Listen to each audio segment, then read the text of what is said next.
And a wonderful day overall. We started out a little bit wet out there, and then we finally got to dry things out across the area, taking a look at all of our sky cams, of course, seeing a lot of cloud cover out there, but we did see a lot of sunshine kind of mixing in with the clouds throughout the day today, and that has brought our temperatures back up throughout the area, which means more humidity and more potential for some of those thunderstorms later on this evening. Temperatures across the entire area: 83 for Cape Girardeau, 85 for Poplar Bluff, 82 for Paducah, 82 as well for Dixon Springs. So all of us in the low to mid 80s, 90 down there in Kennett. So certainly a very warm day out there as soon as that sun did kick it back up. We are tracking the potential for some severe storms possible with some flooding threats as well, especially for southeastern Missouri. Some messy weather lingers into the day on Sunday, and we do, however, start to dry out for the start of the work week. So that'll be a very nice thing after this weekend of potential rainfall. Now, that future clouds and radar showing you those storms potentially starting here in central Missouri. Those will build out towards the east, and then as we head towards the 10 o'clock hour, moving into places in southeastern Missouri, places like Poplar Bluff, these areas already under that severe thunderstorm watch right now. So that's what we're watching for with those storms. That'll continue to push eastward throughout the evening hours and into around midnight, getting places like Kennett, Union City potentially involved.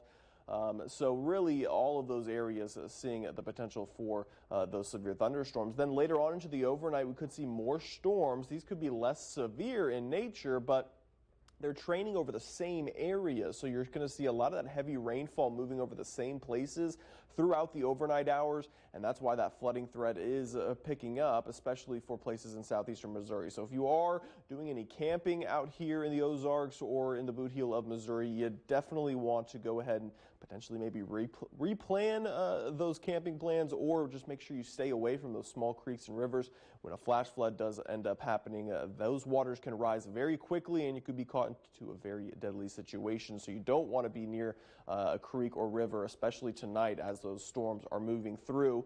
This will go throughout the afternoon or throughout the morning hours of tomorrow. Then we'll all dry out, especially in southern Illinois, as we head towards the mid-afternoon into the late evening hours. And then we all finally start to dry out. So those potential hazards with that severe weather today: large hail, damaging winds, is certainly a possibility in some of those initial storms that do develop across southeastern Missouri and into southern Illinois. We'll watch those. The biggest potential area to see the severe weather would be southeastern Missouri, but we will watch for an isolated storm or two in southern Illinois and western Kentucky.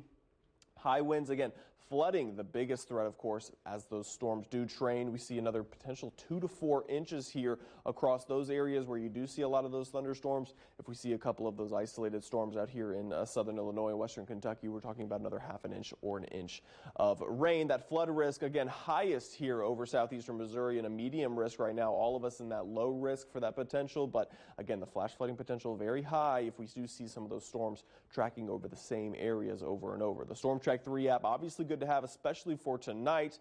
When you get those storms moving into the overnight hours, you'll want that alert sent straight to your phone. If you have your notifications turned on, it'll go straight to your phone if you do go under one of those warnings, and you'll be able to, of course, track everything on that radar on that app as well. So a very helpful tool to have in your back pocket. The 10-day forecast showing you, again, those storms lingering into the day on Sunday. Temperatures staying in the upper 70s here for Sunday, Monday, and Tuesday, but we do dry things out as we start next week, and it looks like most of the work week very, very dry. So whatever rainfall we do end up getting tonight, we will be able to dry things out throughout the work week. If you have any of those outdoor plans come Monday, you'll be good to go for the rest of the week. We'll watch an isolated chance for Friday, but a much drier period coming up after, of course, this weekend.